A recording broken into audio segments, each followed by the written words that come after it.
Hey there mga my love Pisces! Thank you so much for always staying here with me in this channel, babe. So before we start, let me just greet everybody. Hi and hello there, new subscribers.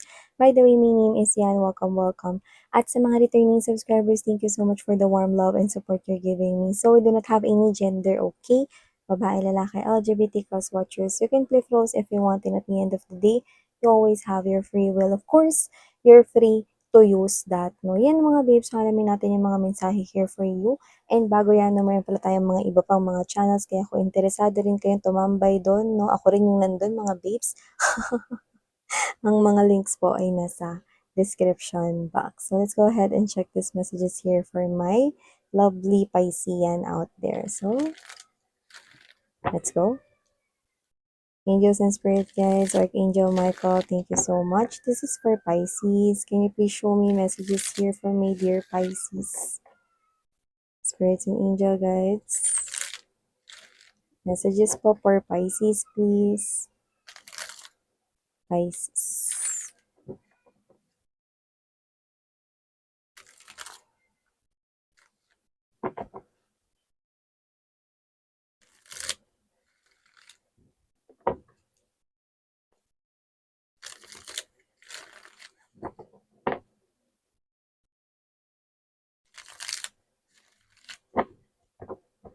Okay, Pisces, irating muna natin lahat mga babes na bago natin tuluyan na i-read. Ano man yung mga mensahe here for you guys. But you've got the Four of Cups energy.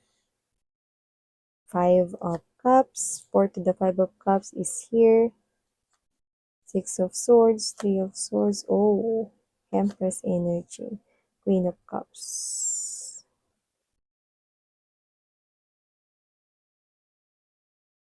Oh.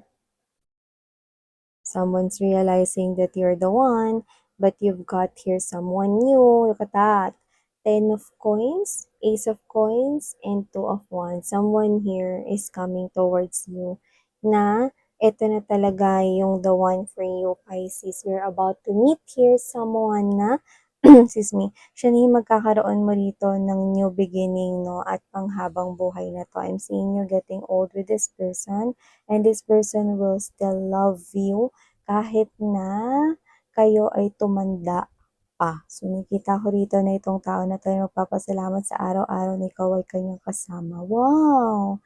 Pisces, kung sino man 'tong person na 'to, nagparating pa lang siya, hindi si someone here new, pero ginagarantiyan na agad tayo nito na ito yung para sa'yo. Yan. Samantala, meron dito, no, na nalulumbay na ex mo rito. Yan, no. Dito with the Knight of Pentacles energy, the Sun, and there's the Six of Cups. May nalulumbay dito na ex mo rito, Pisces, no? Dahil ngayon nare-realize na talagang meron talaga siya ritong feelings para sa'yo. Na ikaw pala talaga yung gusto niya rito makasama. Pero paano ba to? Nagbo-broken hearted siya rito kasi posibleng hindi mo na tinatanggap ang kanya ritong pagmamahal. Tinatanggihan mo na ito with the Four of Cups energy to the Five of Cups. Medyo matindi yung nangyayari rito ang pagtatanggi mo with this ex-lover of yours, especially if this is ex or someone that you had romantically history with. But I do see that this person here is trying to move away from you kahit medyo mahirap. This person is now seeing you as the Empress and the Queen of Cups energy. Alam ba, pag pinagsama tong Empress at Queen of Cups na to, ito yung klase ng energy, no, na parang sobrang laki ng panghihinayang nitong person na 'to kasi parang hindi niya na mahahanap yung ganitong klase ng mga katangian sa iba. Kasi sa'yo niya lang 'yan natagpuan, 'no? Ano man yung nangyari noon, nasaktan kayo ng taong ito, yun ang pinakita sa'kin dito. At puwedeng may pagtawid rin sa ibang direksyon na nangyari noon, so baka may options, 'di ba? So kung hindi mo naman 'to ex, nakita ko na hindi mo siya rito binigyan ng pagkakataon na like hindi mo siya sinagot, hindi mo tinanggap yung offer of love niya, no, ni-reject mo siya, no, maaaring ikaw kasi 'to with the Empress energy, posibleng iba yung gusto mo sa isang person here, no, or nakukulangan ka with this person, no, kaya kahit na yan ay manliligaw or whatever, no, nakikita ko dito na nire-reject mo siya at umiiwas ka sa kanya. Alam mo kasi, ikaw ito na alam mo na kung ano yung gusto mo dito sa buhay, lalo na pagdating sa mga patutuloyan dito sa heart mo, Pisces. Kaya nakikita kong nire-reject mo ang iyo ritong um, lumalabas sa energy mo na person na 'to. So, puwedeng nililigawan ka niya, 'no, pero tinanggihan mo siya rito dahil hindi siya yung gusto mo. Ayan 'no, alam na alam mo kasi yung gusto mo rito, eh.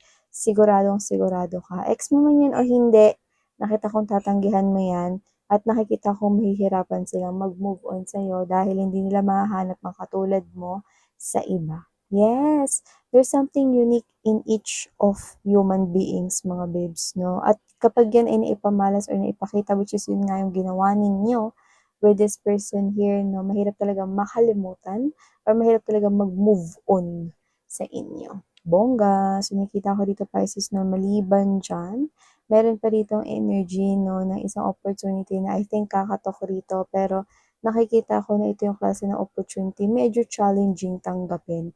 Hindi mismo yung opportunity yung challenging, pero posibleng ganito. Isa yang bagong trabaho na puwedeng excited kang i-grab, puwedeng na-hired ka na diyan or maha-hire ka pa lang 'no, pero makikita mo diyan yung person na puwedeng ayaw mong makita or kinaiinisan mo nung high school ka 'no, na hanggang ngayon kinaiinisan mo pa rin, yung mga gano'n. So, posibleng hindi mismo yung opportunity na yun ang challenging, kundi yung parang kung sino yung makikita mo dun, matatagpuan mo dun 'no, na posibleng hindi mo ikatuwa. 'Yan. So, maaaring may pagdadalawang isip dito sa side mo, 'yan. Pero wag kang mag-alala, kasi dito parang sinasabi na kahit tanggihan mo 'yan, may mga parating pa rin na mga opportunities dito dahil lumalabas ka nga bilang Empress energy, eh. So, nakikita ko rito na as long as parang ikaw 'to na alam mo yung worth mo at alam mo na kailangan mong protektahan yung energy mo. Ngayon kung toxic yang person na 'yan, then okay, you know what to do, you know the right thing to do, 'di ba? So, nakikita ko rito mga babes 'no, na ano man 'to, meron pa rito mga iba pang darating na mga opportunities 'no, for growth and expansion ng resources mo or ng money mo, pentacles or coins. So, nakikita ko rin dito 'no, na yung iba, Pisces, nakikita ko rito na may nagmamahal dito sa inyo. Puwedeng same gender kayong dalawa, 'yan 'no, pero that's not for everybody, may nagmamahal dito sa inyo, same gender kayo, pero for some reason, posibleng hindi siya yung gusto mo or lumalabas rito na posibleng hindi same gender ang hanap mo when it comes to love. So, yun yung nakikita ko rito. So, this person feels broken-hearted kasi alam niya na parang ikaw ay hindi niya makukuha yung atensyon mo. Yan. So, una pa lang parang alam niya na yun. So, I think this is, somewhat here LGBT of course to see how this resonates. Pero yun nga, I think you are,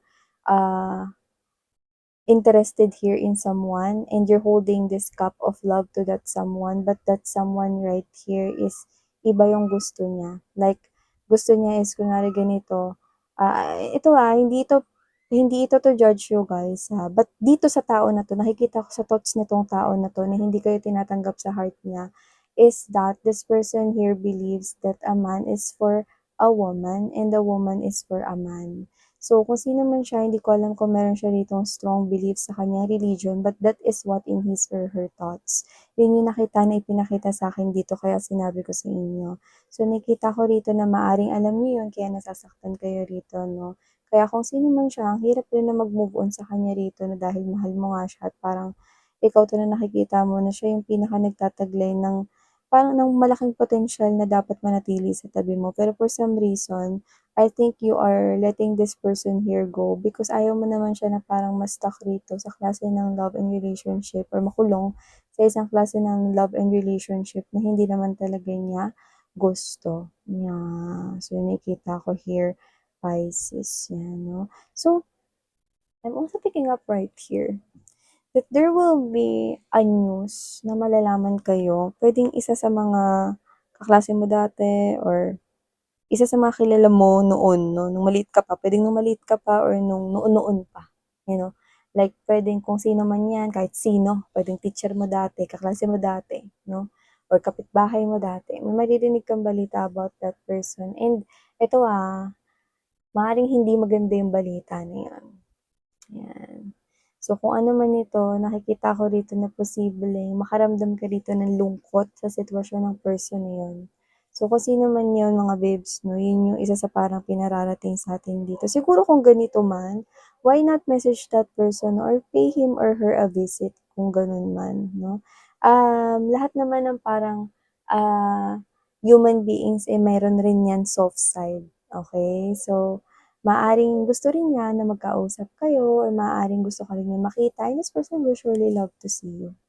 'Yan, kung ano man 'yun, noon na pa rin naman 'yan, 'no? Kung ano man 'yung pinagdadaanan ng person na 'to ngayon, 'no, nakikita ko rito na posible itong gumaan, 'no, kapagka naramdaman niya na meron ditong mga tao na may makakausap siya, 'yan, hindi lang ito ex ninyo o what, 'no? This could be anyone, 'yan, 'no, na kilala niyo noon-noon pa man na puwedeng may hinaharap na mga problema ngayon na parang medyo nahihirapan siyang harapin ng mag-isa. 'Yan. So, nakikita ko rin dito ang posibleng travel pero maaaring ito ay via water, pero kung ano man ito na puwede rin naman na airplane basta may pagtawid sa malaking body of water. 'Di ba kahit nakasakay ka sa airplane, 'pag merong malaking, seas or dagat 'no, tatawirin pa rin 'yun. It's like crossing here something. So, kung saan ka pupunta puwedeng malayo, puwedeng hometown, malayong probinsya, yung iba puwedeng bansa, 'yan, oo. Tumawid pala kayo sa Pacific Ocean. Yung mga gano'n. So, nakikita ko dito na posibleng business travel 'yun o may kinalaman sa work ninyo kaya kayo magta-travel, 'yan. So, yun yung nakikita ko rito. Puwedeng business trips 'no or work related 'no, 'yan. So, aside from that, I'm also getting here for you, Pisces, that there is something here na parang meron ka baka maligaw ka, okey? At mapunta ka ron sa place na parang I don't know if that is abandonadong place or kulang lang talaga yung lights ng poste. Don't worry kasi hindi ko naman nakikitang papahamak kayo, pero posibleng maligaw ka sa isang place that is unknown to you.